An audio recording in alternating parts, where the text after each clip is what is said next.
Can you hear me? You can hear me. Okay.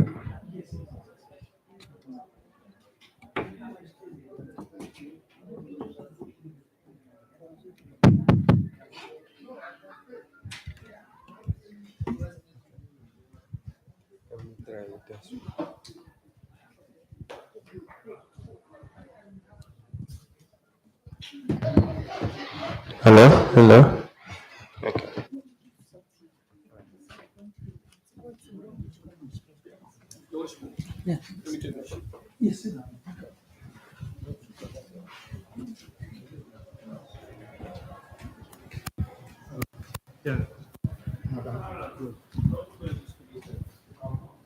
When am I password living? Press room. Press room one at no, it's room in caps. Well, who is Room in caps one. It's there written on the Yeah, I think you didn't connect there? I did. It's been correct at press.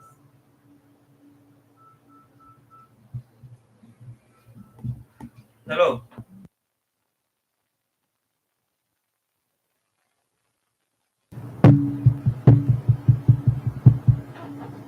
Yeah, yeah. What happened is, that mean is it's set up for one. Is it 1:30? So you guys were already here. So we might mutually.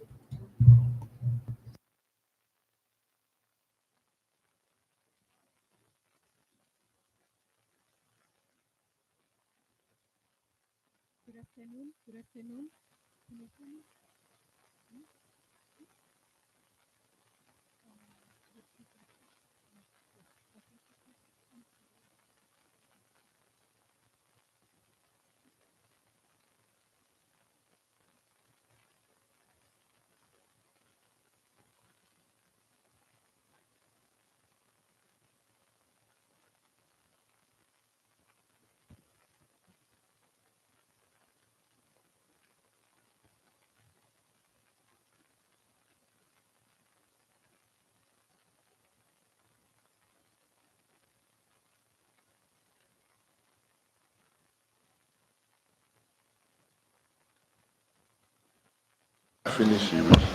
Good afternoon. Good afternoon. Sorry, just testing the mics. Thank you so much for joining us. We'll be starting in the next 2 minutes.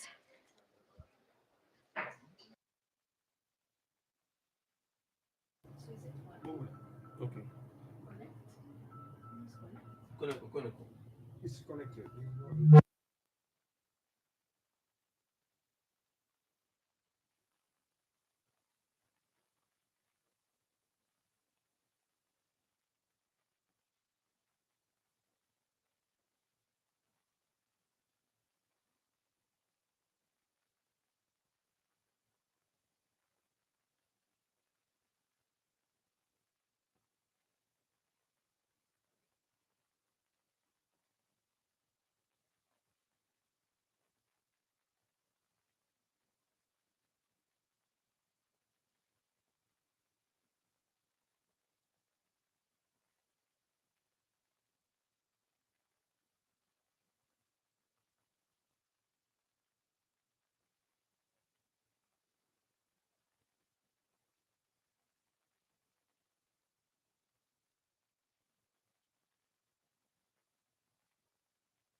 Hello, hello, hello.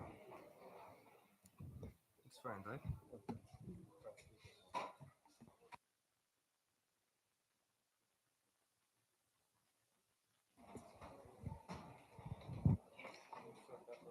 This one is not working. Sorry? Yes, it's not working.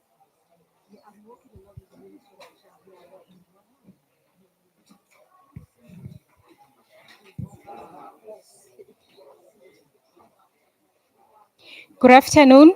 Good afternoon. Thank you so much for joining us this afternoon. Honorable Commissioner Maria Bomo, representative of organizations of persons with disabilities and other civil society organizations, national human rights institutions present in the room, fellow human rights advocates in the room, good afternoon. And to the audience that is joining us online, good morning, good afternoon, wherever you are. My name is Miriam Denge. I work at International Disability Alliance as a human rights advisor. I will be your moderator for the next 1.5 hours for this side event. Today's discussion focuses on the ratification and implementation of the protocol to the African Charter on Human and People's Rights on the rights of persons with disabilities in Africa, in short, African Disability Protocol, which came into force on 5th June 2024. And to date, we have 17 ratifications out of the 55 member states of the AU. This side event is organized into 3 segments. The first segment will be opening remarks from the president of the African Disability Forum, and thereafter we'll have a keynote address from the chairperson of the working group on the rights of older persons and persons with disabilities, Honorable Commissioner Marie Abomo. The second segment will be a panel discussion on accelerating ratification and implementation of the African Disability Protocol. We will hear from representatives of organizations of persons with disabilities and other civil society and experiences from national human rights institutions. The third segment will be a discussion and an opportunity to hear from every one of you. I will now invite Idris Maiga, the president of African Disability Forum, for opening remarks.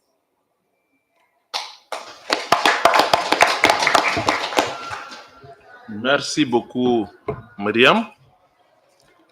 Honorable Madame la Commissaire Louise Obomon, présidente du groupe de travail sur les droits des personnes âgées et des personnes handicapées, distingués invités en vos titres, grades et qualités, chers toutes et tous, vous qui nous avez rejoints ici, et à ceux qui nous suivent en ligne, recevez mes salutations distinguées.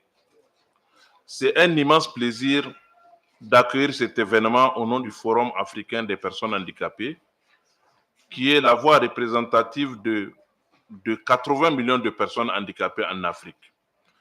Il compte parmi ses membres 9 organisations continentales, 4 fédérations sous-régionales et 44 fédérations nationales.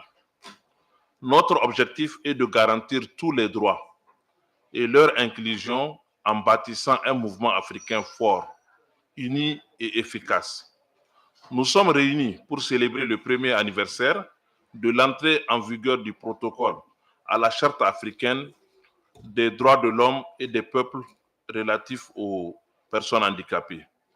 Cet événement est une opportunité pour nous de réfléchir sur les avancées réalisées en vue de la ratification continentale et la pleine mise en œuvre du protocole africain pour les personnes handicapées.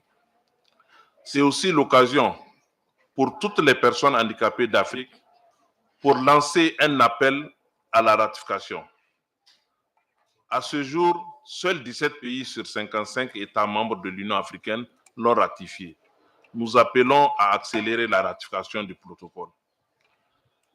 Nous rappelons pour lancer un appel à la nécessité de sa mise en œuvre. Pour que le protocole soit significatif, les personnes handicapées doivent jouir de tous les droits garantis. Cela n'est possible que si l'inclusion du handicap est une priorité politique pour tous les pays africains. Pour plaider pour les droits des personnes, pour plaider pour les droits humains et des investissements. Les droits des personnes handicapées sont des droits humains. Nous demandons une priorité et des investissements dans l'inclusion du handicap, notamment pour combattre la pauvreté par l'éducation, l'emploi, la protection sociale et l'équité en santé. Quatrièmement, pour rappeler la nécessité de renforcer le leadership des OPH. Les organisations de personnes handicapées doivent être au cœur de la mise en œuvre et du suivi du protocole, conformément à l'obligation qu'il reconnaît. Ce jour marque un nouveau chapitre pour garantir le principe selon les principes des pour nous sans nous. Cinquièmement, pour rappeler le besoin fondamental de garantir l'accessibilité et la participation. L'accessibilité étant une condition préalable à la participation significative, nous espérons que la Commission garantira l'accessibilité lors des prochaines sessions, interprétation en langue de signes, langage clair, etc., pour un engagement réel.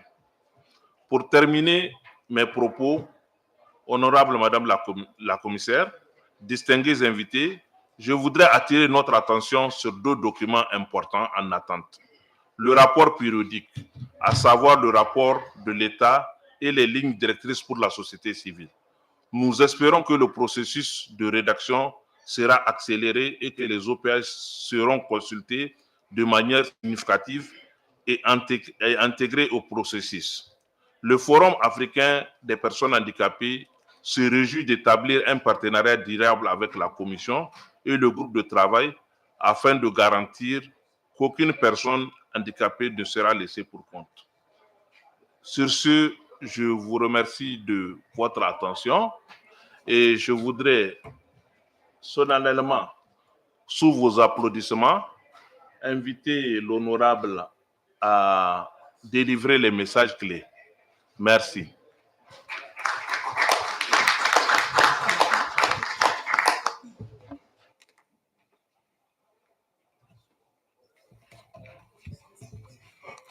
This or this? This.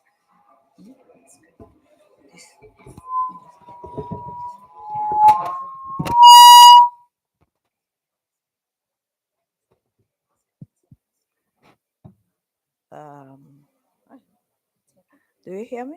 It's okay.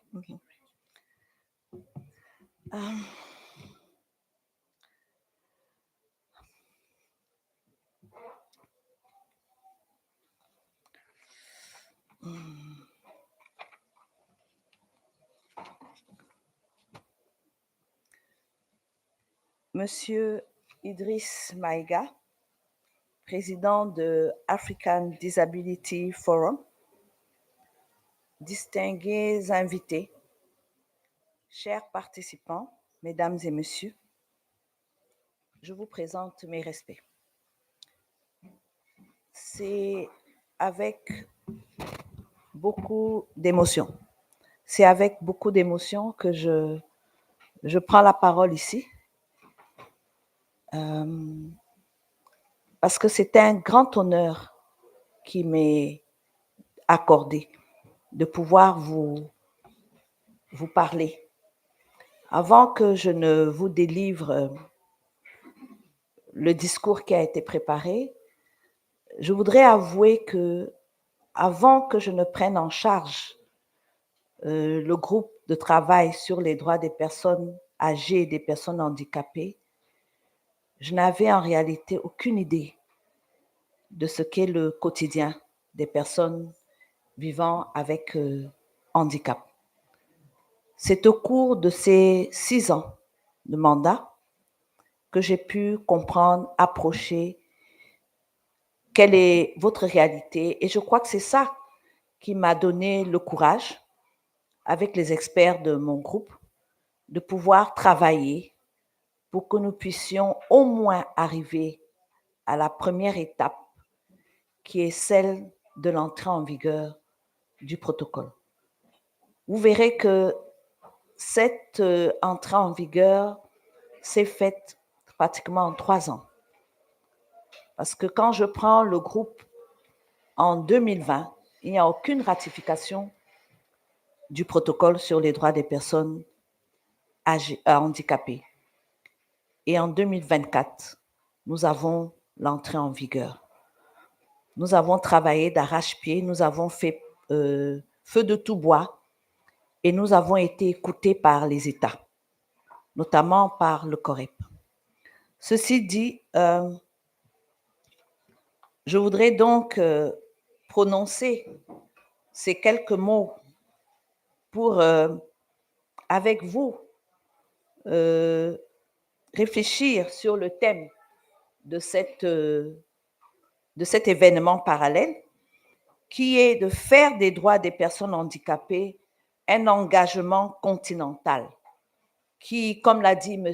Maïga, est un appel à la ratification continentale et surtout à la mise en œuvre à l'échelle continentale du protocole pour l'Afrique que nous voulons, l'Afrique qui ne veut laisser personne derrière.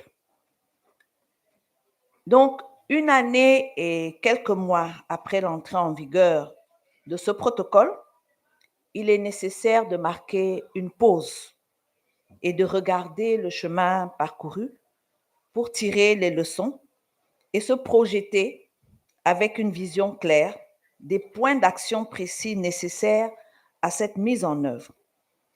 Car c'est désormais une obligation pour les États partis au protocole que de mettre celui-ci en œuvre. Alors, on peut se demander où est-ce que nous en sommes à ce stade-là. Est-ce que la question de la protection de tous les droits des personnes handicapées est suffisamment au cœur des priorités comme il se devrait? Que reste-t-il à faire pour que le protocole obtienne une assise continentale complète? Ces questions semblent être celles que suscite le thème sur lequel vous allez vous pencher et débattre, et sans prétendre aucunement apporter une réponse satisfaisante, je voudrais avec vous explorer quelques pistes de réflexion. Alors, les constats auxquels est parvenu le groupe de travail sur l'état des lieux du cadre juridique de protection des droits des personnes handicapées peut être résumé comme ci-dessus. D'abord, nous avons 40 États africains qui ont inscrit la protection des personnes handicapées dans leur constitution. Parmi ces 40 États, et à l'exception de 2 seulement, tous les États partis au protocole ont garanti constitutionnellement les droits des personnes handicapées. On a au moins 46 États qui ont adopté une législation spécifique sur les personnes handicapées et presque tous ont mis en place des programmes, des dispositifs, des politiques, des plans pour répondre aux besoins spécifiques des personnes vivant avec un handicap. Là encore, tous les États partis au protocole, tous ceux qui ont ratifié le protocole figurent parmi ces pays. À côté de cela, tous les États africains ont créé des institutions, des ministères ou des agences spécifiques chargées de traiter les questions relatives aux droits des personnes vivant avec handicap. En ce qui concerne donc les avancées positives en matière de protection, on peut citer le Kenya, qui peut être félicité parce qu'il a promulgué en mai 2025 une loi sur le handicap qui se conforme au protocole relatif aux droits des personnes handicapées que le Kenya, bien entendu, a ratifié. De même, diverses initiatives similaires ont été mises en œuvre ou sont en cours sur le continent afin de garantir que les cadres juridiques nationaux respectent les normes minimales fixées dans ce protocole. Nous avons été témoins de mesures très proactives visant à garantir qu'aucune personne âgée ou handicapée ne soit laissée pour compte. Le cas de la Côte d'Ivoire est à la fois touchant et démontre qu'avec une volonté politique réelle et forte, tous les obstacles auxquels sont confrontés les groupes vulnérables peuvent être levés et que ceux-ci peuvent être amenés à participer à la société sur un pied d'égalité avec les autres.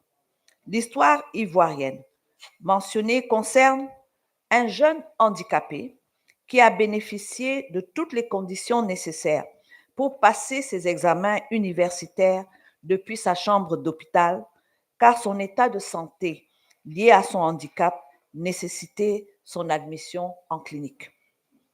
Je peux donc dire que le terreau est fertile pour une systématisation de la protection des personnes vivant avec un handicap et les 17 États parties qui ont effectivement ratifié le protocole indiquent la voie à suivre sur cette question.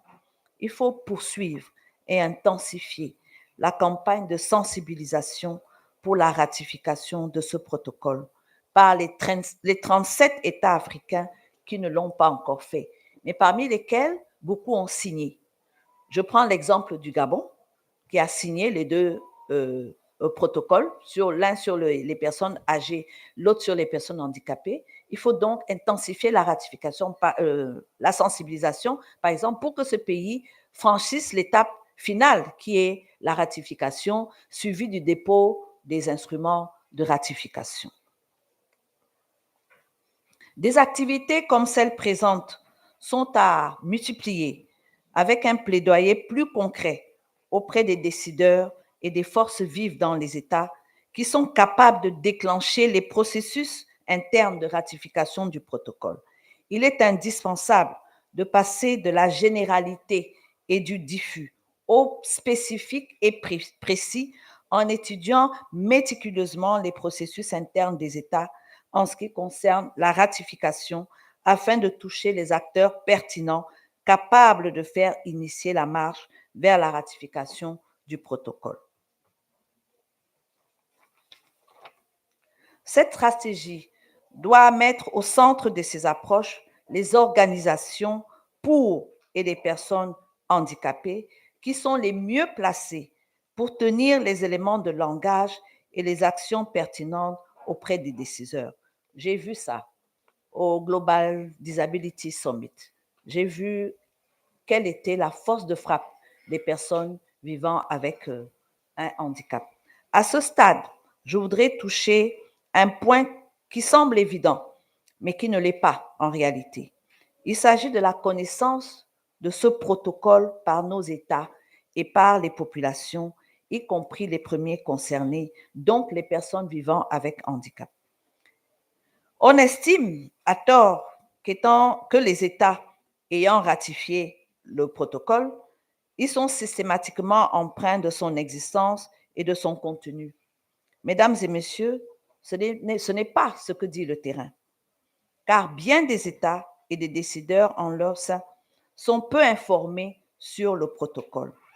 Même si cela est étrange, cela peut s'expliquer par les mutations constantes dans nos administrations nationales, de sorte que les dynamiques favorables à la promotion et à la protection des droits des personnes handicapées sont fluctuantes, comme peuvent l'être d'autres thématiques. Qu'est-ce que je veux dire?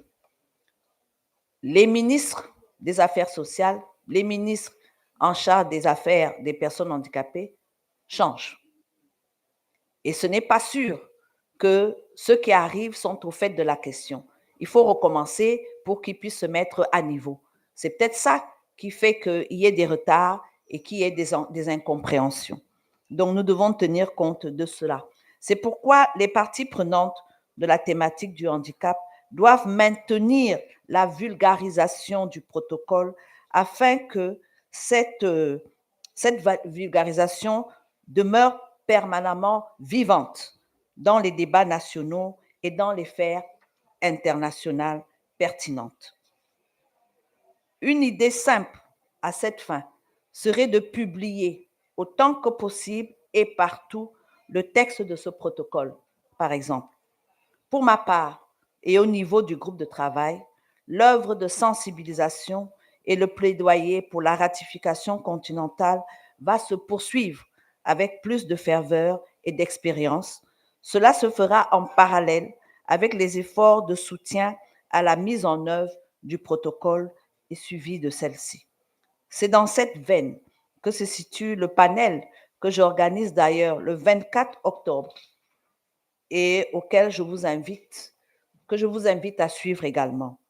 Sur ces quelques réflexions, je vous souhaite de fructueuses délibérations et je remercie encore une fois African Disability Forum, Madame Myriam Tengue, avec qui nous avons interagi dans le cadre de la préparation de cette activité, et vous également. Je vous remercie. Je suis obligée de vous laisser parce que je suis sollicitée ailleurs, mais croyez-moi, vous n'êtes pas seul.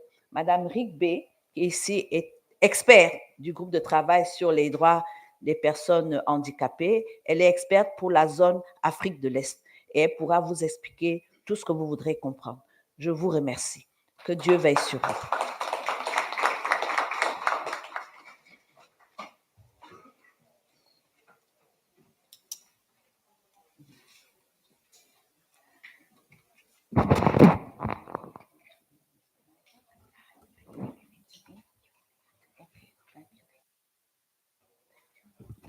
Thank you very much, Honorable Commissioner Maria Bomo, for your speech.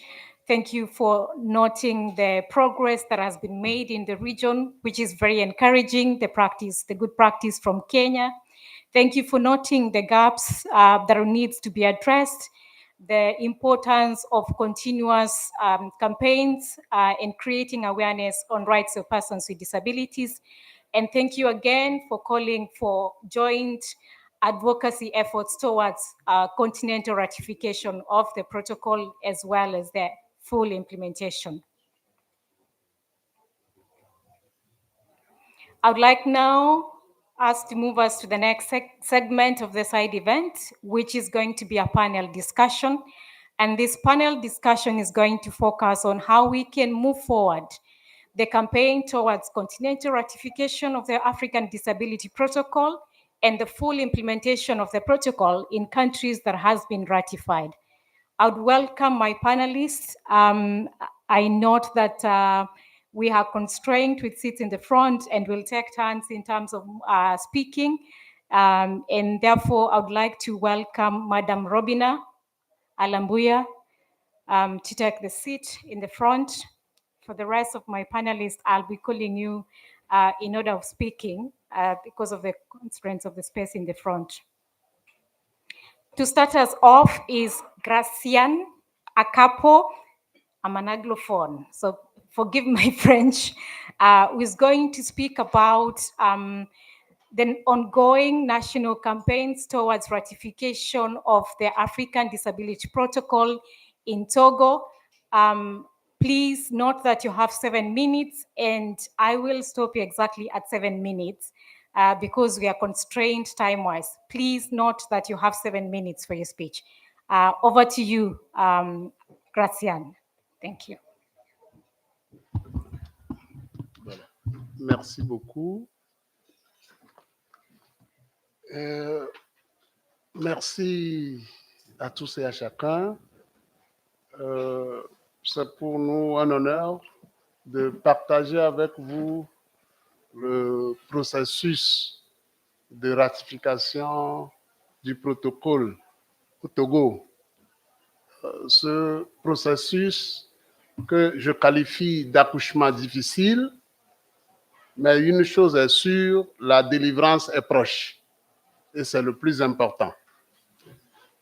Alors, le Togo a signé, comme Madame vient de le dire, le Togo a signé déjà ce protocole en 2019 et le gouvernement a autorisé l'Assemblée nationale à procéder à la ratification en 2023. Et la Fédération des organisations de personnes handicapées et SASVS a travaillé avec la commission spécialisée de l'Assemblée en 2023 pour justement préparer la séance plénière de ratification par l'Assemblée. Et le 5 septembre 2023, lors du discours de Madame la Présidente de l'Assemblée nationale, il a bien notifié à l'ordre du jour l'adoption du projet de loi autorisant la ratification du protocole. Mais pour des raisons d'État, eh bien, à cette session de l'Assemblée, on n'a pas pu procéder à la ratification. Mais malheureusement, c'était la dernière session de cette législature. Et donc, on est revenu à zéro, comme l'honorable vient de le dire, quand les institutions changent, quand les ministres changent, il faut recommencer le processus.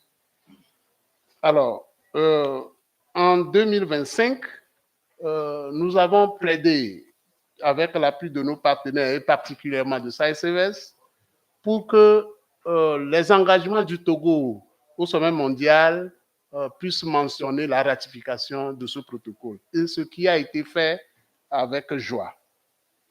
Alors, par rapport à la campagne dont parle Myriam, nous nous sommes dit qu'il faut amener tous les décideurs à la ratification. Et pour ça, avec SASVS, nous avons mené une campagne dénommée ADP Je m'engage, avec objectif de regrouper 5000 signatures en fin septembre 2025. Et nous avons fait des émissions sur les médias, sur l'étendue du territoire, avec les organisations de personnes handicapées. Et on a aussi recruté des jeunes pour faire des sensibilisations au niveau des églises, au niveau des stades et au niveau des réseaux sociaux. Alors, comment on a préparé cette campagne? D'abord, on a renforcé la capacité des journalistes qui devaient animer des émissions pour que ces journalistes puissent connaître l'importance, l'essentiel de l'ADP et qu'est-ce que l'ADP apporte comme un plus aux personnes handicapées. Et après, comme je l'ai dit, les émissions s'en ont suivi. Et lors de l'Assemblée générale de la fêtière, où on a tous les acteurs du handicap, aussi bien que les partenaires techniques et financiers, SASVS a fait aussi une présentation sur l'ADP. Et résultat, en fin septembre, on a regroupé 10 100 signatures, donc le double de ce que nous attendons. Cela signifie que tous les acteurs s'engagent véritablement pour que l'État puisse ratifier ce protocole. Et donc, qu'est-ce que nous attendons? En fin septembre dernier, eh bien, on a regroupé tous les représentants de tous les ministères avec les institutions de la République et SASVS avec nous, avec la FETAF, on a encore sensibilisé ces acteurs. Alors, les prochaines étapes pour nous, comme les ministres sont changeants, on vient d'avoir un nouveau gouvernement au Togo il y a 2 semaines, donc nous devons revoir notre ministre, sensibiliser la ministre sur l'ADP et l'amener à nous accompagner. Nous devons rencontrer la nouvelle représentante de l'UIA au Togo aussi pour demander son appui. On doit aussi rencontrer le président de l'Assemblée et le président du Sénat afin qu'on puisse programmer aux prochaines sessions la ratification de l'ADP et on renforce les capacités des parlementaires aussi. Et cela demande aussi une rencontre avec les commissions spécialisées. Voilà en gros le processus dans lequel nous sommes et comme je l'ai dit, nous avons l'assurance que la délivrance est proche. Merci.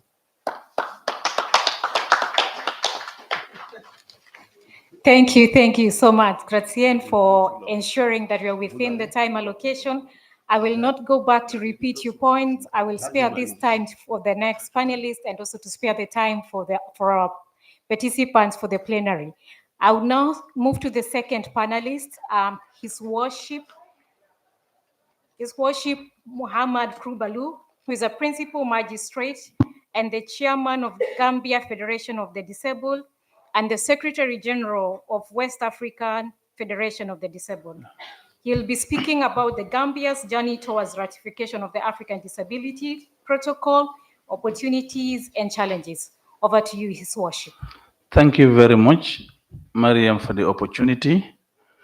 May I use this opportunity to thank the president of ADF, Idris, and the organizers of this event, in particular, by extension to the different representatives from different organizations, in particular persons with disabilities. The Gambia is indeed honored being the second time participating in the commission session. We did it in 2024 and as well as this 2025. We really thank ADF very well, as well as the commission. The Gambia has an opportunity in which Gambia Federation of the Disabled went to Nairobi in Kenya for the first time to attend a workshop on the existing African Disability Protocol, as well as its importance as a continental instrument existing to complement the United Nations Convention on the Rights of Persons with Disabilities. And by virtue of its importance, really gave courage to us as representatives then from the Gambia Federation of the Disabled to also consider ratifying this very important instrument that exists, as I said, to complement our fundamental rights, inherent dignity, as well as their protection and promotion. I remember in Kenya, I did give a promise that I will ensure that the Gambia was going to be among the first 5 countries to ratify the ADF. Unfortunately, we were not among the 5, but we are part of the 17 member countries that ratified the African Disability Protocol in 2023. Can you imagine? But I will come up to give you reasons as to why we were not among the first 5 countries. So when we returned to the Gambia, before the ratification, what did we do? In particular, Gambia Federation of the Disabled being the focal body representing the interests of persons with disabilities in this country. We were able to be opportune to engage a consultant called Lydia Pretorius. He is also, of course, one of the champions in advocating for the ratification of disability protocol. We were able to secure her attendance, and we were able to invite the stakeholders, relevant stakeholders, in particular, the National Assembly members of the Gambia, Ministry of Gender, Children and Social Welfare, which is the line ministry of persons with disabilities in the Gambia, some of the cabinet ministers, civil society organizations, and representatives from different organizations of persons with disabilities, as well as the journalists, who are very much fundamental or crucial in disseminating disability matters. and of course, as well as visibility. And we were able to engage them on the importance of the ratification of African Disability Protocol as a very good fundamental instrument that should address respecting, protecting, and promoting the fundamental rights of persons with disabilities. The stakeholders that were present have given us their strong promise that indeed, as we advocated on the importance of ratification of the protocol, and they will stand in solidarity with us to ensure that the Gambia is part of the countries that ratified the protocol. And it didn't stop at that stage. The Federation is a very good pressure group to say we continue organizing workshops, or whenever we are invited to be included in workshops, we talk to everyone present there on the importance of ratification of the protocol. So because of the power of the advocacy by Gambia Federation of the Disabled, and by extension, we also have what we call National Advisory Council for Persons with Disabilities that has also been established pursuant to the existence of Persons with Disabilities Act 2021. This Persons with Disabilities Act 2021 is the domesticated legislation of CRPD that we enacted in 2021. So the council, in other countries, you call it a commission, but in the Gambia, we call it a council. The council also ensures that we advise, we monitor, and we recommend. And part of our recommendations, just like the Gambia Federation of the Disabled, is to advocate for the ratification of this protocol. So it has been finally ratified in 2023. Since 2023, we've been putting pressure, we've been doing engagements, we were having dialogue with the stakeholders, in particular, the relevant ministries, Ministry of Justice and Ministry of Gender, Children and Social Welfare, on the importance of ratification, but it doesn't stop there, as well as what we call the deposition, that is to complete the process. So thank God, in June 23rd, 2024, after the ratification, we were able to push for it to be placed with Ministry of Foreign Affairs that is responsible to deposit the instrument. As we speak, we are already informed that the African Disability Protocol that has been ratified is now placed before the African Union International Cooperation for deposition. So what we are waiting for now is confirmation by the African Union placing the Gambia amongst the countries that really complete the protocol. So as we speak, Gambia Federation of the Disabled is aware of the importance of the protocol that really addresses the fundamental rights and freedoms of persons with disabilities. And we rest assured that the challenges we still have is either one, the existing bureaucracies within the government ministries that really causes substantial delay in the completion of the process. The political will, lack of finance to continue engaging stakeholders on advocacy on the importance of African disability protocols, etc.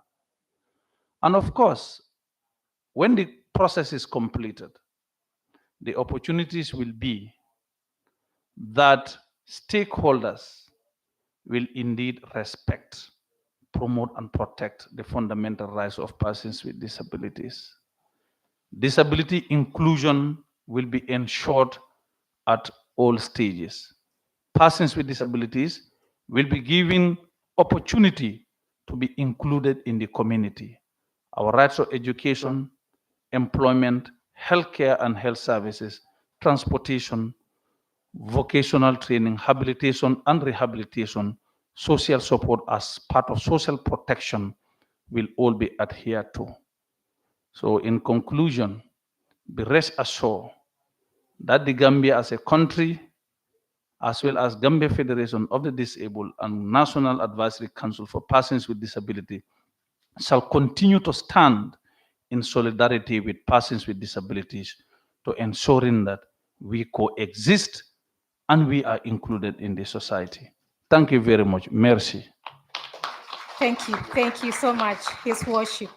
Where I come from, the host has the privilege of defining the menu for you regardless of what you want. So this afternoon, I've decided that His Worship, being the host, can enjoy a number of extra minutes and give us the good news of Gambia ratification of the protocol and the awaiting announcement of the 18th country for ratifying the African Disability Protocol.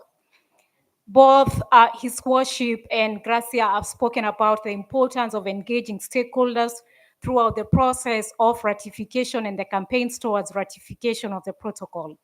The next two speakers are going to speak about specific stakeholders and why it's important for them to be centered into the campaigns towards ratification of the protocol, the African Disability Protocol, as well as its full implementation. Allow me to introduce our next speaker, Ruth Mukumtula, who is the Executive Director of the Disabled Women of Africa. And Ruth will be speaking about centering women with disabilities and organizations of women with disabilities towards continental ratification of the African Disability Protocol and full implementation at national level. Ruth. Thank you and greetings to everyone. Let me just correct that my name is Ruthie Nkutumola. I know it's always difficult to pronounce my name. But I want to thank you, Madam Moderator, and everyone here present today. It is really an honor for me to speak to you on a topic that sits at the heart of Africans' human rights promise, the ratification and implementation of the African Disability Protocol. As a woman with disability and as the Executive Director of Disabled Women in Africa, I speak not only on the perspective of policy, but also from a lived reality and the reality of countless women across Africa who continue to experience exclusion, violence, and invisibility because of our rights that are not yet fully recognized in the law. Allow me to begin by acknowledging and appreciating the African countries that have already ratified the African Disability Protocol. Indeed, your leadership has brought us to this historical milestone. The protocol has now been officially come into force. This achievement is the result of many years of collective advocacy. I do recall vividly our engagements with the African Union Committee on Gender and with the member states, where we appealed together with African Disability Forum and other civil society organizations, where we appealed for the urgent ratification of the ADP to ensure the protection of persons with disability and especially women and girls. So today we do celebrate this progress, but we know that we must also confront the reality that many countries have not yet ratified. Until they do, then millions of Africans with disability remain outside the shield of this vital African instrument. As we have already heard, only 17 countries have ratified. But why does ratification still matter? So the ADP is not just any other treaty. It is our very own. It smells Africa. it is speaking to our realities in a way no any other global instrument has ever done. It complements the UN Convention on Rights of Persons with Disability, but it does go further to address the cultural traditions and systematic barriers that are unique to Africa. So we must remember that each unratified state represents a gap in that justice and a silence where accountability should speak. One of the most transformative aspects of the ADP is its strong gender lens that speaks to why, as women with disability, we are advocating for its ratification. In particular, Article 27 focuses specifically on women with disability, recognizing that we do face multiple and intersecting forms of discrimination. It calls upon states to eliminate all forms of violence. It guarantees access to sexual and reproductive health, and it ensures our participation in political, economic, and public life. It aligns with the Maputo Protocol, creating a synergy between the women's rights and disability rights movements. This makes the ADP a game changer because of the first time in Africa that a legal instrument explicitly affirms that the rights of women with disability are women's rights and are integral to Africans' equality and justice agenda. I want to share this briefly, our evidence from Zambia through the SPADRA project, which some of you have read. We did some data collection, but the results are so alarming. It still shows that women with disabilities remain largely excluded from national consultations and the policy processes. Persons with Disabilities Act number 6 of Zambia of 2012 still lacks gender responsiveness and does not align with emerging regional standards. Economic and political participation of women with disabilities remains minimal, and reports of sexual and gender-based violence, forced sterilization, and limited access to justice persist. These kind of findings show that without the ADP ratification and legal reform, countries risk perpetuating structural inequality and leaving women with disabilities behind. Another lesson that we get from the recent report, powerful yet overlooked, our recent continental report that was looking at African women with disabilities and the ongoing struggle for inclusion 30 years after the Beijing, does reinforce these realities.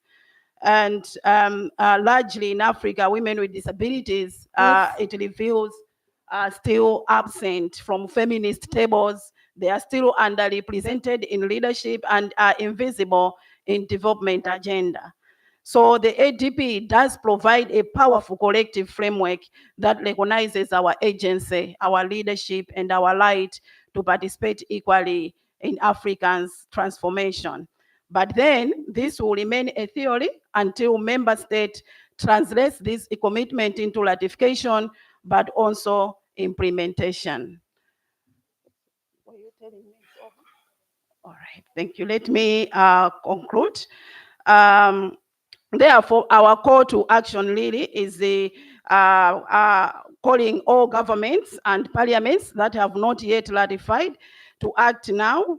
Ratification must also follow domestication and ensure that women with disabilities are also involved. But also African Commission on Human and People's Rights must integrate the ADP into all its human rights monitoring and state report mechanisms. And finally, African Union must intensify its campaign for universal ratification and ensure that the ADP becomes part of every member state's reporting cycle. Thank you.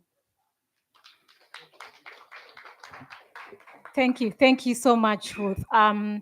We will now move to the next speaker, Robina Alambuya, who is going to speak about the importance of including underrepresented groups. Persons with disabilities are not homogeneous groups, they are diverse, and therefore Robina is going to speak about underrepresented groups and the importance of including specifically persons with psychosocial disabilities in the ratification campaign, as well as the full implementation of the African Disability Protocol. Robina. Thank you so much, Miriam. Yes, and all of us who are gathered here, allow me to first acknowledge.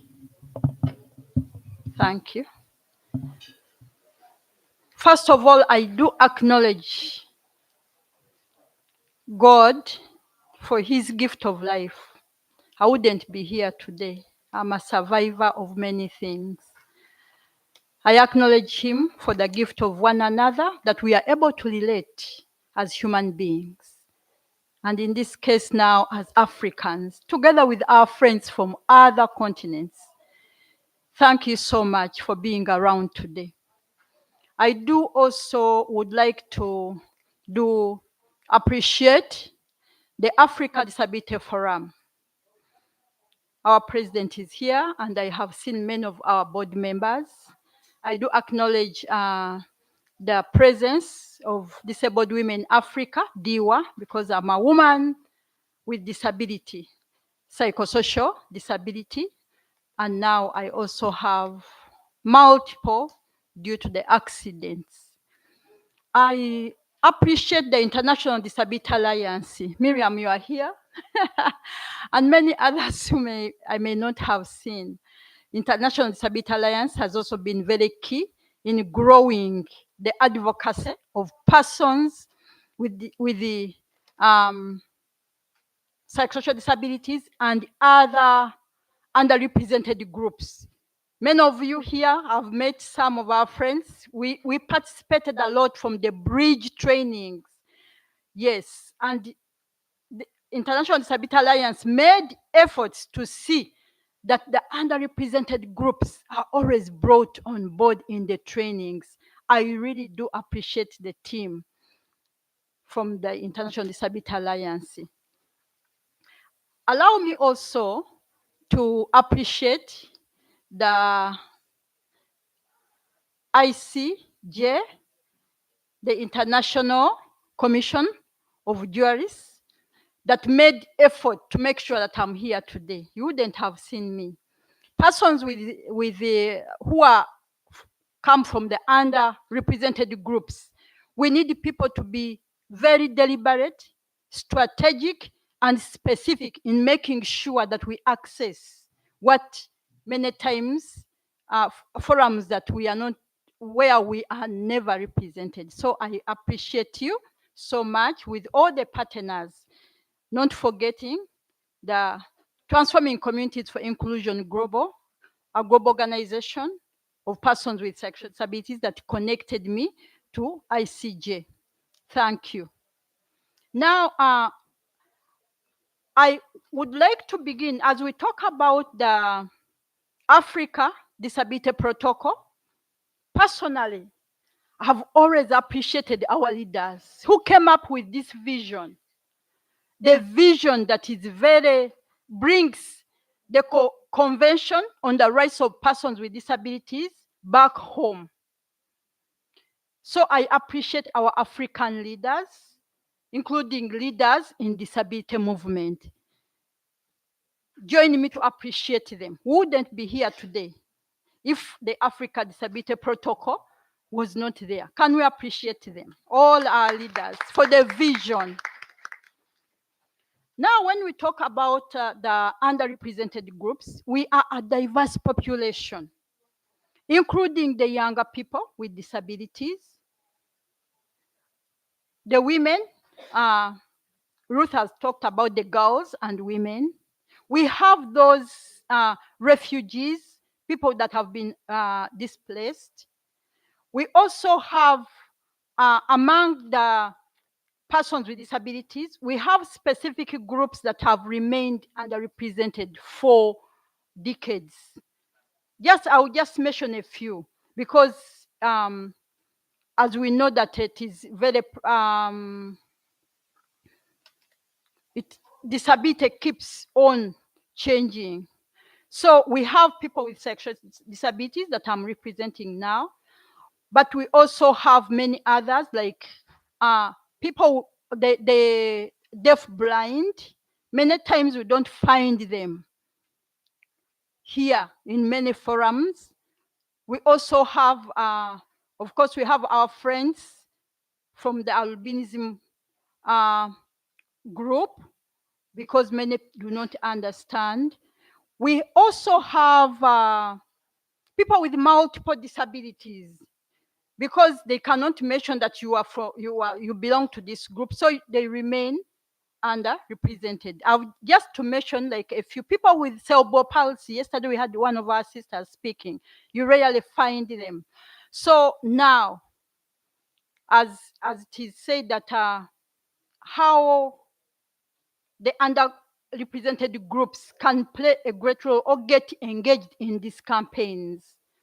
One of the reasons why we have to get engaged is that, you know, when I was preparing, this is what came to me. It's like the Africa Disability Protocol came for us specifically, because the things that are being addressed in the Africa, first of all, we celebrated when the Convention on the Rights of Persons with Disabilities came. We said, okay, at least we have an instrument that recognizes us and brings out our identities and appreciates diversity. And now with the coming on of the Africa Disability Protocol, we said, oh, now again, this is back home. So when we as underrepresented groups, many of the things that face us in our diversity is the issue of stigma, discrimination, and it prevents us from community living. But the Africa Disability Protocol brings it out, the importance of living in the community, connecting with Article 19 of the Convention on the Rights of Persons with Disabilities. The African Disability Protocol also talks about ending those harmful practices that are so hard on us, you know, which those practices bring us to be institutionalized in all forms. We are put in institutions of all forms at all levels. But the coming of the protocol is supporting to see how this can end. And I know as the protocol works together with the UN guidelines on deinstitutionalization, we, the marginalized groups, including persons with psychosocial disabilities, will be able to live freely in the community like others. The protocol also brings out the issue of justice, because life and what happens in the communities, even among us as persons with disabilities, there has been injustices. But if we can follow the protocol, then the underrepresented groups and their voices will be heard on equal basis with others. Now, the issue of persons with psychosocial disabilities among the underrepresented groups that I've been talking about. Life has been so hard on our side. Why? Because of our identity. If our identity is not acknowledged, is not appreciated, if we are not well understood who we are, then we will not be engaged in these campaigns. When we come, for example, who are those persons with sexual disabilities? We do experience mental health conditions, and this can come on anytime. Some come periodically, others just come on depending on what is facing you, what is triggering the issue. And we are, even among us, we are still diverse. So this brings on a challenge in the way we think, and this affects our decision making. It also brings in the way we feel. When we see how people treat us, how we, you know, the way we feel also affects the way we behave. And then the way we behave affects our relationships with you all and with the communities. So, persons with psychosocial disabilities, also and other underrepresented groups, it will take individuals to deliberately say, I would like to understand this group. How can I work well with them? How can I engage them in the campaigns? You know, if you are able to understand us, then you will be able to give us the reasonable accommodations that we need, and we can make meaningful contribution to these campaigns, because we speak of something we have welcomed, something we have embraced. I have how many minutes more? Okay, now I have 1 minute. Yeah, thank you so much. So, as I end, one of the things I would like all of us to interest you all is to love. Love never fails. If you open up your heart to love the most marginalized, the underrepresented, that means your heart will always remind you this one is being left behind. Oh, you'll be able to lay strategies with consultations with us, the experts, people who have lived a life of psychosocial disabilities, and our organizations, and other partners who work with us. Thank you so much. Thank you, Rebina. Every time you tell your story, there are so many elements that we need to learn. I like the fact that you analyze the importance of meaningful participation, the importance of ensuring that meaningful is not just a word, but putting in structures, including reasonable accommodation. And I hope that I've reasonably accommodated you by giving you an extra minute to speak. Thank you so much, Robina. I am aware that it's 2:34 and we're supposed to be going to the plenary, but our side event goes up to 3 p.m. And I would really want to hear from the audience, and therefore, with the two remaining panelists, I would like to negotiate with you and steal 1 minute from you and donate it to the plenary. And those will be 2 minutes that will be donated to the plenary. So that I don't be the one consuming your 2 minutes, I would like now to introduce Petronila Mukaindo, who is the Associate Legal Advisor at International Commission of Jurists, and who will be speaking on the importance. We've been speaking about campaigns, we have been speaking about including, but it's very important that our campaigns are evidence-based, and the importance of being in spaces that we are always not in. And that's why we are at the African Commission during this particular session. We are very deliberate about taking over this space as organizations of persons with disabilities, civil societies that are working on issues of persons with disabilities. So over to you, ICJ, to inform us as organizations of persons with disabilities how we can meaningfully engage with the African human rights system, as well as the other evidence-based knowledge products that you've produced. Thank you. Thank you so much, Miriam. A lot has been said from the keynote addresses that we've had before, and the very enriching experience sharing that we've had from the last two speakers, that is Ruth and Robina, as well as my fellow co-panelists who spoke to the efforts that are being made at the country level. So as the International Commission of Jurists, we recognize the importance of really having evidence-based driven campaigns and advocacy. And towards that, the ICJ, and working closely with organizations of persons with disabilities and persons with disabilities themselves, we've been able to develop various products. I'll focus on the ones that are, specifically to the African region, because as you know, the ICJ is a global institution.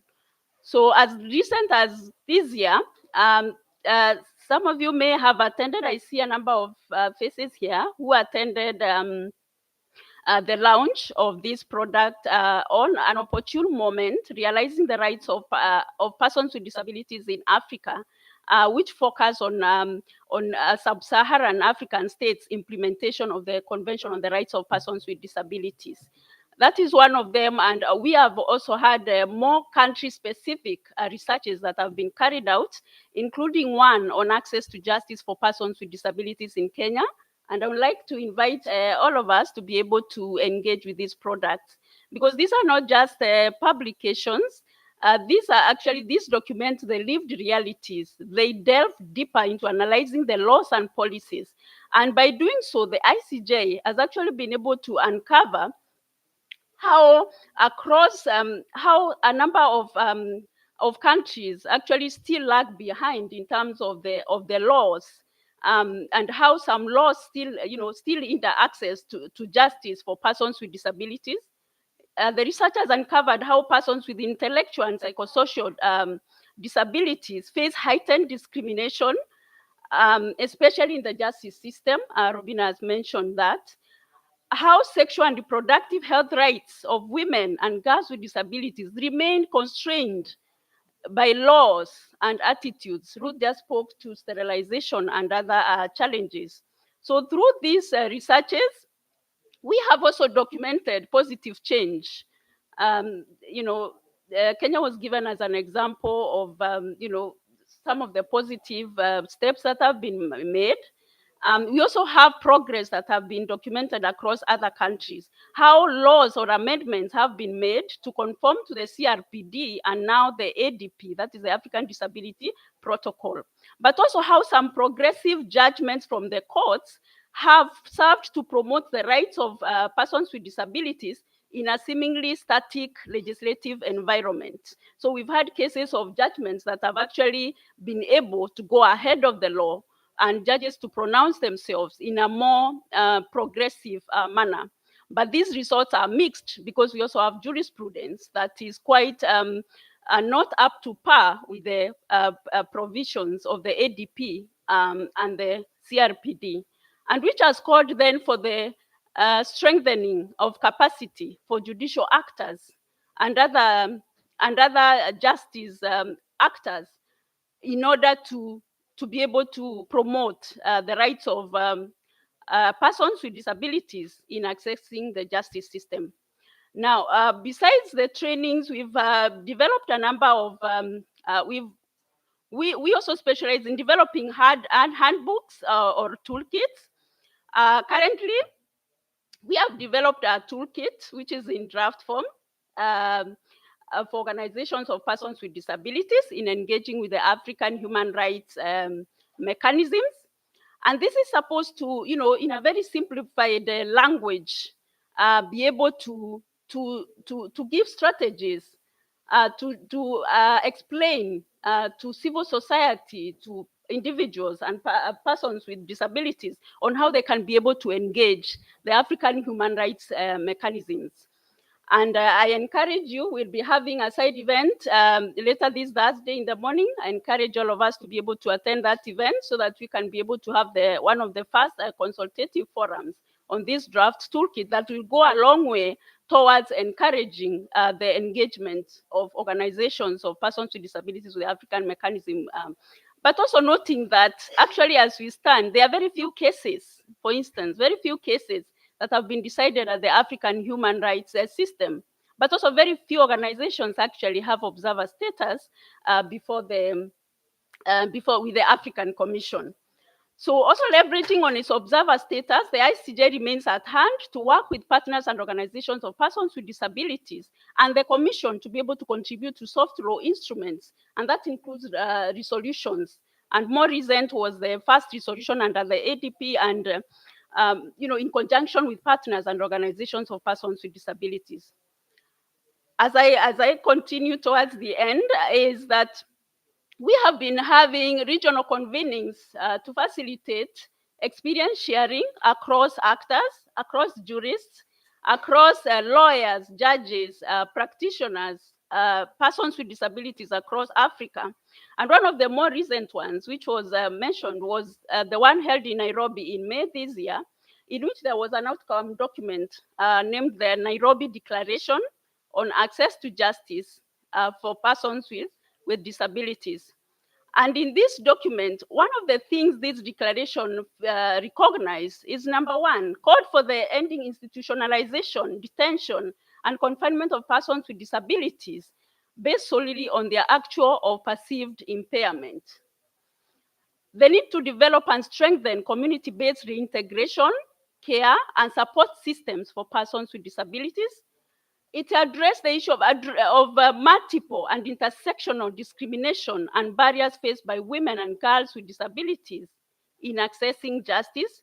And lastly, but not least, the need to ensure the provision and enforcement of procedural, age-appropriate, and gender-appropriate accommodations and support at all stages of the justice system, amongst many other undertakings. So I encourage all of us, there is a QR code that has been generated that will be going around.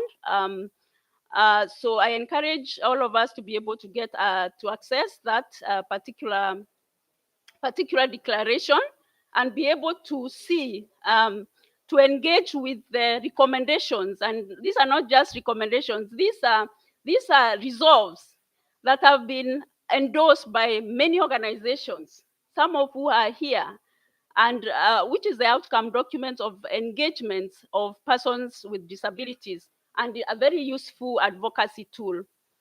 So it will be available as the ICJ. We join forces with our partners. We join forces with all of us present in this room to continue calling for the ratification of the African Disability Protocol. Its gains cannot be, it cannot be overemphasized. It has been mentioned by my co-panelists, but also not just ratification. Beyond ratification is that we must keep pushing for the implementation of those provisions. I thank you. Thank you, Petronilla, and thank you for donating the 1 minute to the plenary. As a chief advocate of National Human Rights Institution, as a baby that was born from National Human Rights Institution, I'm a big champion of National Human Rights Institution and the role they play towards implementation of human rights, including rights of persons with disabilities. We always talked about Article 33.2 of the Convention on the Rights of Persons with Disabilities about independent monitoring mechanisms. Now we speak about independent monitoring mechanisms under Article 34.2 of the African Disability Protocol.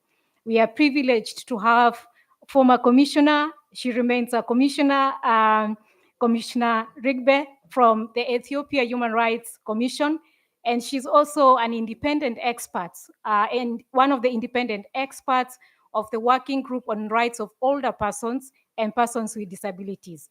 So over to you, Commissioner Rigbe, to tell us how National Human Rights Institution can work with organizations of persons with disabilities towards full ratification and implementation of the African Disability Protocol. Thank you so much, Miriam, and thank you for that introduction. Good afternoon, distinguished colleagues, partners. It's an honor to speak on this panel about a cause that's both urgent and deeply personal to me, as it is to the rest of us, which is the advancement of the rights of persons with disabilities in Africa. So today, I would like to share reflections on how national human rights institutions, or NHRIs, can work hand in hand with organizations of persons with disabilities, or OPDs, to drive this transformative change we've been talking about so far. Let me start with why NHRI OPD collaboration matters.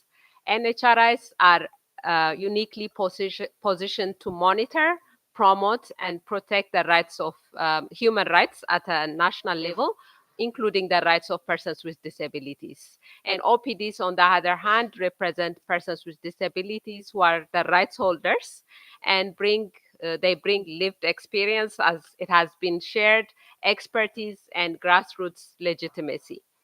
When these two forces unite, we create a powerful mechanism of inclusive policy making, accountability, and social change towards the promotion of disability rights. So the African Disability Protocol, ADP, offers a continental framework tailored to our realities, as it has already been mentioned. And yet, 17 out of 55 AU member states have ratified it. And my country, Ethiopia, is not one of them. We're still advocating for the ratification of the protocol. And this is where NHRIs and OPDs must step in, not just as advocates for ratification of the ADP, but also as architects of its implementation. So let me go to the experience at the Ethiopian Human Rights Commission as a former commissioner for disability rights and the rights of older persons. So at the Ethiopian Human Rights Commission, disability rights is one of the strategic priorities of the commission, and there is a dedicated department on disability rights and rights of older persons.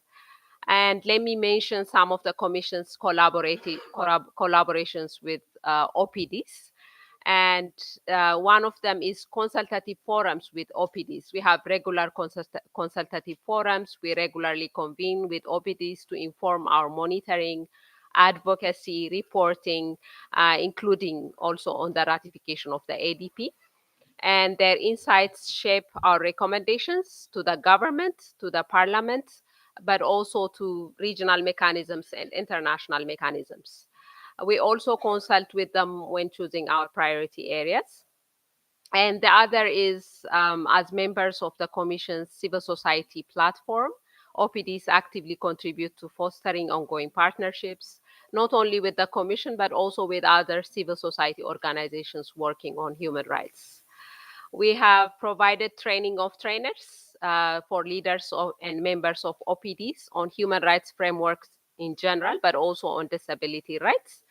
And through that, we build their capacity and empower them to engage with legal and policy processes using a human rights-based approach. The other one is the commission's advocacy. It has advocated for comprehensive legal protections, inclusive education, accessible infrastructure, and the legal recognition of the sign language as an official language, among other things. And we've done all this in collaboration with organizations of persons with disabilities. These efforts are grounded in the Commission's mandate, but also in the principle of nothing about us without us. One initiative we planned for a long time and we were not able to do is having a joint monitoring mission with OPDs, fact-finding of human rights violations which are disability sensitive. We haven't done that, but it was in our long-term plan. So I have strategies that I recommend to scale the impact across the continent in collaboration with OPDs. One is raising awareness. Her Honorable Commissioner was talking about how the ADP is not known by the government, but also it's not known by OPDs. So one of the strategies should be raising awareness. NHRIs are better positioned to raise awareness among OPDs and governments on the ADP and its contents and distinctiveness when compared to the UNCRPD. The other strategy is NHRIs playing a great role connecting OPDs with regional human rights mechanisms like this working group on the rights of older persons and persons with disabilities. They have to raise awareness, but also they have to try to connect this working group with OPD so that they'll be working on advocacy of ratification and implementation of the OPD. The other one is monitoring implementation of the ADP. Miriam was also talking about it. So NHRIs have been working on monitoring the UNCRPD, but now they can work on monitoring the ADP alongside OPDs in their national context. And this works for the countries, of course, who have ratified the ADP. The other one is legislative reform. OPDs making sure that national legal framework is in line with not just with the UNCRPD, but also with the ADP. The other one is public awareness on social norms. This can be jointly done with NHRS can do it jointly with OPDs. Finally, I'm sure you've been waiting for that. So my final call for action is let us commit to a continental pledge, not just to ratify the ADP, but to implement it meaningfully. The working group is ready to support peer NHRIs and OPDs across Africa in this journey. And we must move from policy to practice, from consultation to co-creation. And as Kenya rightly said at the Global Disability Summit, disability inclusion is not just a moral imperative, but it's a fundamental human rights, and the time for change is now. I thank you so much. Thank you so much. As a Kenyan, I must be very proud because Kenya has been mentioned so many times. So I'm a very proud Kenyan. Thank you so much. Thank you so much, Kia. My panelists, I'll now hand over the mic to you. Our participants, we want to hear from you. What else are you doing in your country? I want to see the hands up. We will start with him there. He was the first one to raise his hand.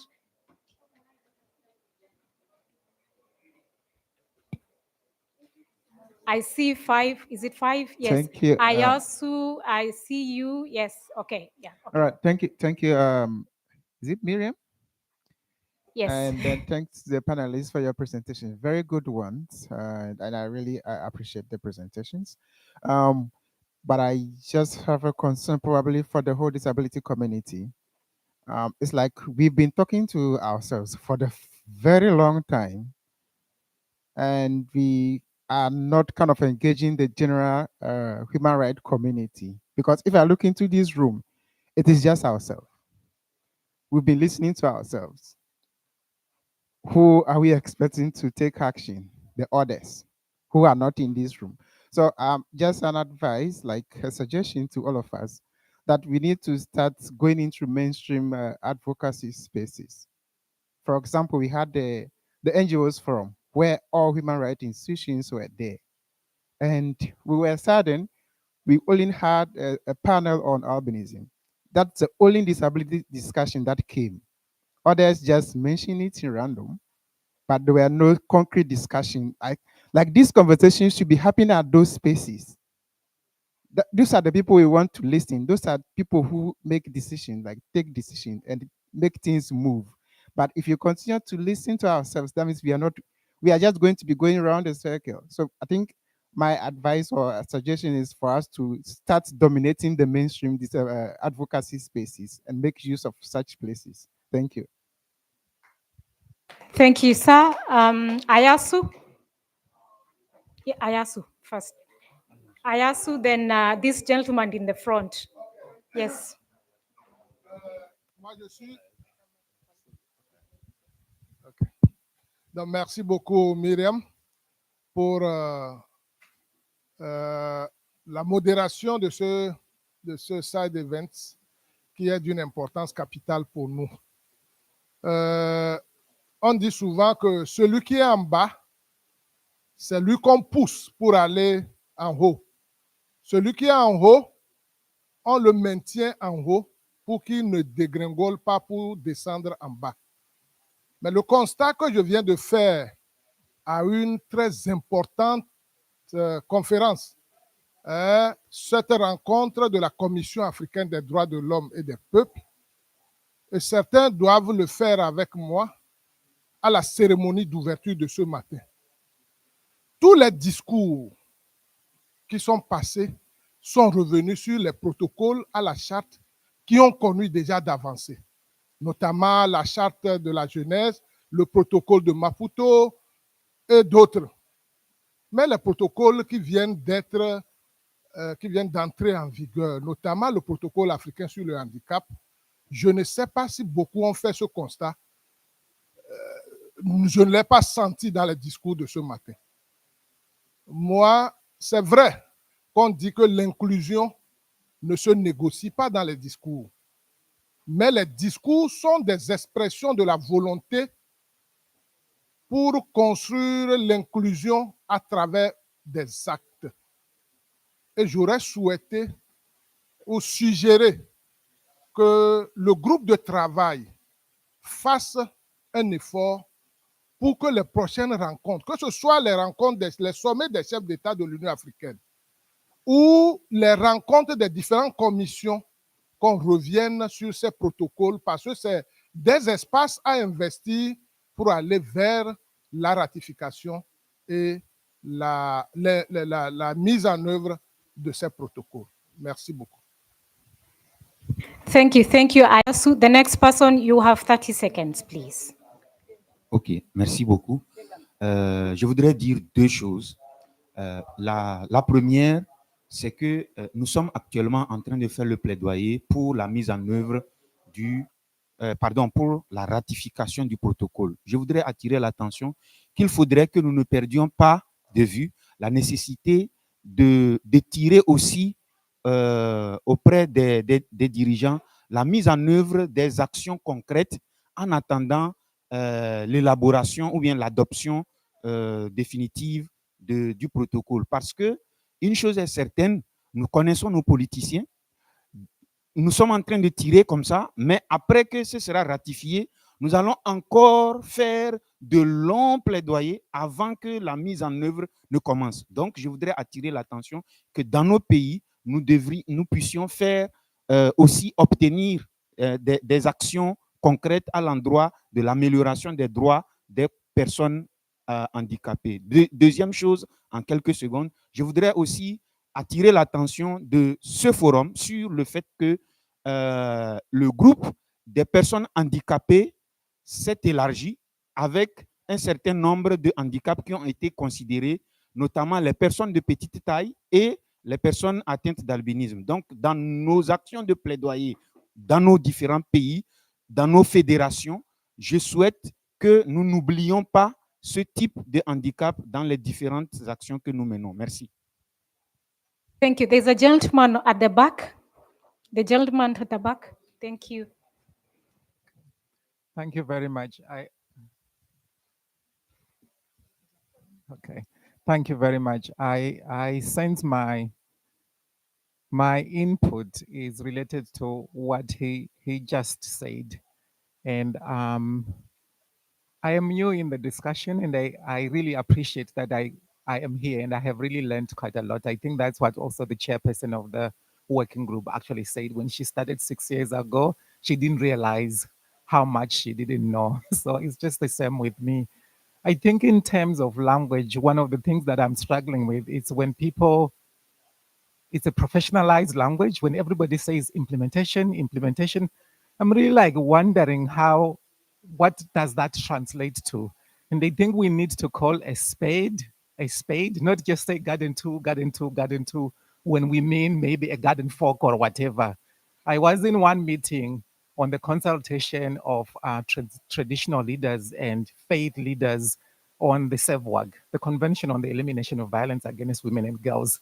Everybody kept on saying we build capacity of women and girls, we build capacity on women and girls. And suddenly one woman stood up and asks this person, what do you exactly mean by capacity building? This person says we are marrying off girls age 12 because we want to have them secure. And for him, I mean, in summary, the language that he's saying is they are doing that to build their capacity so that they are not able to go.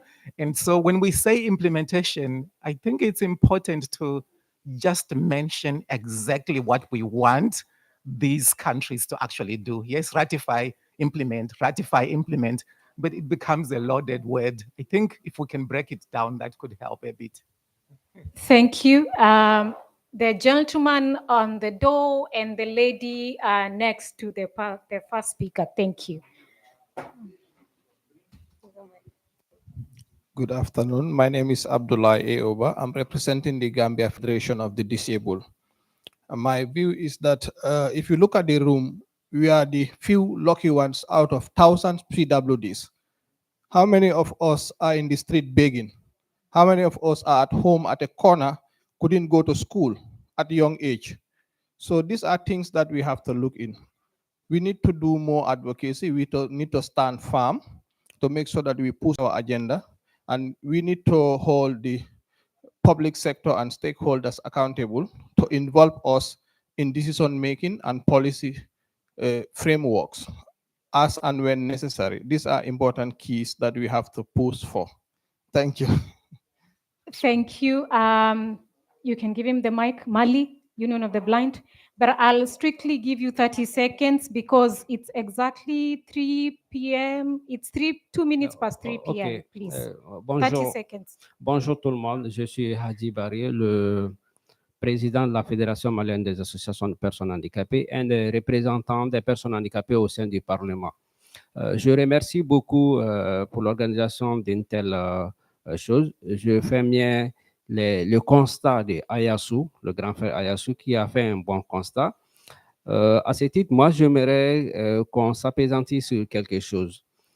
Ça, d'abord, le Mali est le premier pays quand même à avoir ratifié le protocole facultatif et c'est là au moment de la transition. Je pense qu'il y a une opportunité qui est là qu'on peut saisir, notamment les personnes handicapées des États du Sahel qui, en tout cas dans ces trois États, sont représentées dans les différents parlements. Je pense qu'en se basant sur leur expertise, on pourra faire amener non seulement nos chefs d'État de l'AES, mais également au-delà des autres de l'Afrique, à faire du protocole facultatif de la Convention relative aux droits des personnes handicapées un vrai cheval de bataille, pour que dans les discours, et que ce soit pour un tel forum ou également au-delà, que ce soit pour les chefs d'État, que ça ressort dans les discours. Parce que tant qu'on ne parle pas, on ne pourra pas savoir les besoins, on ne pourra pas savoir les problèmes. Vraiment, je pense que c'est assez alarmant de constater qu'une telle rencontre d'une grande importance que dans les discours, on ne parle pas de ce protocole qui est aussi important. Essayons de voir les personnes handicapées constituent 16% de la population, si j'ai un bon calcul. Et ça, ce n'est pas un chiffre à négliger. Donc, je pense que ce combat, en tout cas, le Mali, le peuple du Sahel est prêt à le mener pour que la personne handicapée puisse être bien considérée et ses besoins puissent être bien pris en compte. Merci beaucoup.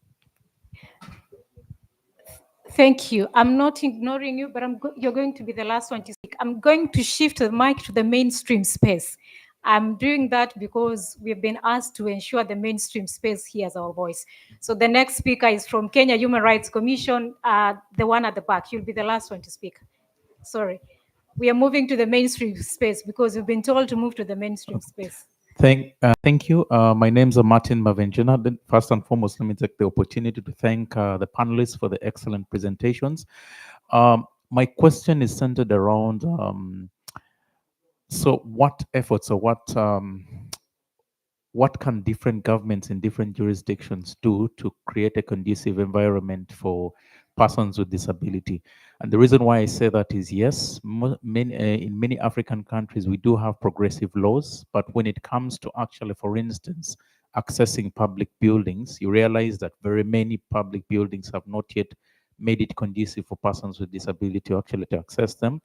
Another example I can give is if you look at public transport broadly in most of our countries, they are not, they're not user friendly for persons with disabilities. So how can we borrow from, from Europe, or what can we do to change that kind of narrative? Then lastly, even in terms of representations in positions of authority, you realize that usually, for instance, in Kenya, persons with disability are clustered with other marginalized groups. So you'd find that out of about 400 or so, out of about this number of MPs, maybe they actually have a representation of one or two persons. And yet, when you look at the representation of the rest of citizens, it's actually more broad. So how can we enhance representation, not only in Kenya, but in Africa and globally? Thank you. Thank you, Martin. And our last speaker, our sister there. Thank you very much. I am Elizabeth from Nigeria. I am the National Youth Secretary for JONAPID. My concern is about the number of countries that have ratified the ADP. If we have about 17 countries so far, out of over 50 countries in Africa, it's almost it's not pleasing at all. So I would suggest that if we could have concrete ways to support advocacy in these countries where it hasn't been ratified, so that the advocates there for persons with disabilities know how to engage the government and how to get this done, or we strengthen advocacy efforts. What are some of the strategies that could be used in this case? Thank you. Thank you. Jennifer, for the privilege of having the microphone, please close the chapter of the plenary by telling us what is it that Validity Foundation is doing at the African Commission, and how can people and people with disabilities and organizations of persons with disabilities engage in such processes. 1 minute. Thank you. Thank you, Miriam. To answer your question, Elizabeth, strategic litigation has been a tool that we are applying as an advocacy measure. Last year, the side event that was hosted by Validity and ICJ, and the chairperson of the working group was here, and she indicated that CSOs, NGOs need to come together and push for advocacy measures. We used litigation in the sense that now we have exhausted domestic litigation in one of the countries that is a member state at the African Charter, and the next step has been to litigate regionally, and now we are waiting for hopefully a decision on seizure very soon, because now that will also push in that applying the mechanisms as have been discussed by some of the panelists. So that's a question that I can answer to you and the fellow brother there, that litigation is one of the tools we can start implying in all our countries, whether we have ratified or not. So we can challenge the African Commission to speak on this as well, because they're very interested in encouraging and having us engage with them. Thank you. Thank you. Thank you. Jennifer closes the plenary session. We move back to the panel. There were many comments that were raised, and there was a specific questions around what is it that we can do, because we do have progressive laws. We do have progressive policies. What else needs to be done? And then there was the concern around the blanket approach of implementation. What is implementation? What should be done? I would give 30 seconds, and your 30 seconds will be, if you're responding to any of the questions, respond and close, give your closing remarks. We'll start with Robina. Your 30 seconds of closing remarks and addressing any of the comments that has been raised by participants. Thank you.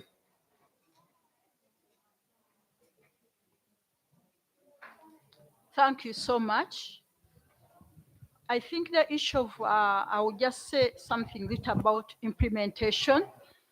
I do agree that indeed we need to to put some of these words in simplified language. He has said it well, and especially the underrepresented groups that I do represent here.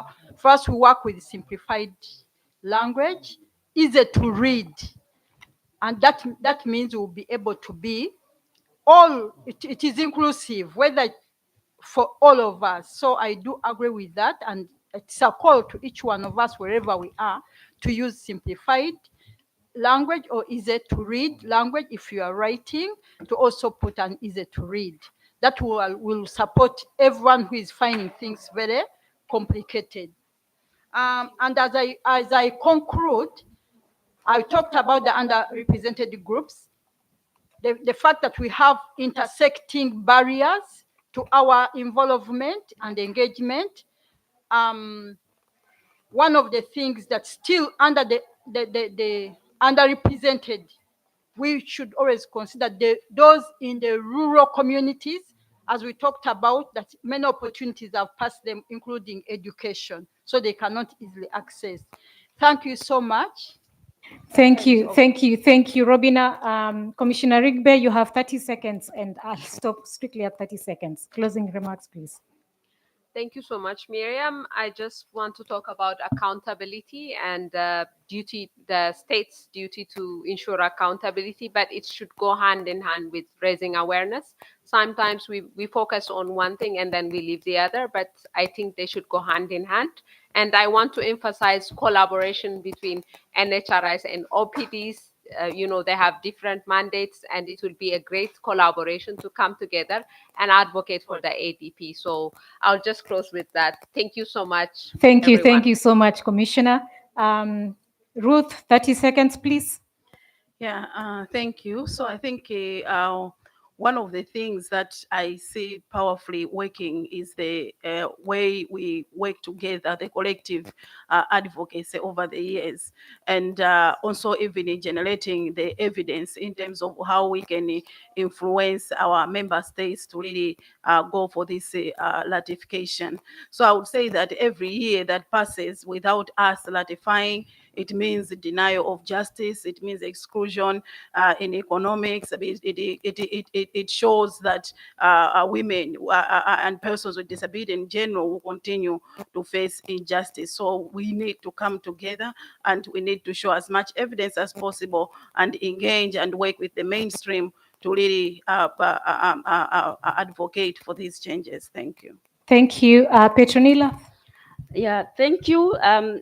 Participants asked about the need for concrete actions. Yes, we need concrete actions even as we wait ratification, and also the comment around working with the most affected. And yes, that is very important. And as ICJ, for instance, we've been working with women and girls with disabilities in the grassroots just to develop on the issues of gender and disability stereotypes for women and girls. So just to say that all are complementary from the grassroots to the regional and international, and all of them can be done at the same time. And we should not leave the most vulnerable or the persons with disabilities behind. Nothing for them without nothing for us without us. And just as I close on what exactly should be done, because somebody mentioned when we talk about implementation, what should be done, there are very specific actions. I refer you again to the Nairobi Declaration on Access to Justice, and please consider that document formally launched on this 85th ordinary session of the African Commission on Human and People's Rights. I thank you, and I thank you all our partners, IDA, ADF, Validity Foundation, Site Savers, Right of the House, and yeah, thank you so much, all of us, for the discussion. Thank you. And our last panelist, Gracia Akapo from Togo. Merci. Je dis merci à toutes les organisations qui ont permis ce cadre d'échange, notamment ADF, IDA, SAICVS et autres. Ensemble, œuvrons pour la ratification du protocole, mais non seulement la ratification, œuvrons aussi pour sa mise en œuvre. Merci. Thank you so much, Gracia. And as your moderator, I want to summarize the conversation of the main things that I've heard. I've heard of the importance of moving from our comfort zone to the other zones, and that zones includes the African Commission on Human and People's Rights as a space that we need to continue engaging as organizations of persons with disabilities, as persons with disabilities, whether we will be organizing on our own, whether we will be organizing with others.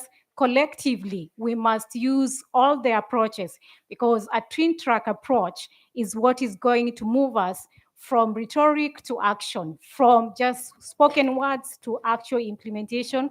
Again, using the implementation word to ensure that there's reality, access to education, access to inclusive healthcare, access to social protection that addresses disability-related costs, and everything that is related to fundamental human rights. Again, I've also had issues related to collaboration, and it is very important we collaborate as organizations of persons with disabilities, as civil society, as human rights advocates, for those who are advancing issues related to minority groups. Remember that persons with disability also belong to the minority groups.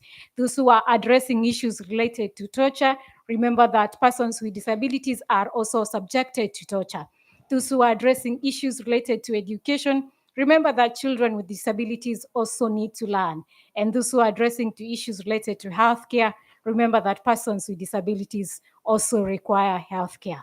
I have been your moderator this afternoon, Miriam Denge from International Disability Alliance. This event has been successful courtesy of the African Disability Forum, the African Commission on Human and People's Rights, Light for the World, Validity Foundation, International Commission of Jurists, African Disability Alliance, Disabled Women in Africa, among other partners. Thank you all for joining us.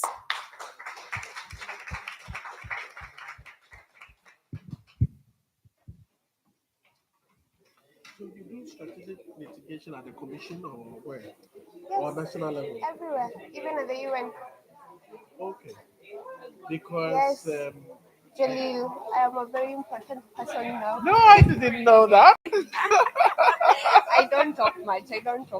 But yes. So we actually have meeting. So we filed our first communication at the commission Okay. this last month, and I Okay. just spoke to the registry, and they have communicated that they will be giving us a seizure decision whether to proceed on submitting submissions. Okay. So we have another one we are submitting in January on torture. So this other one was on legal capacity. Wow, Sylvester, the case in Zambia. Yeah, of course. I didn't want to mention the country in case. So that's the case. But now Okay. in the EU space, we have really challenged the countries and the application of the EU Charter and the CRPD. So we have quite a number of cases at the CRPD committee. Yes.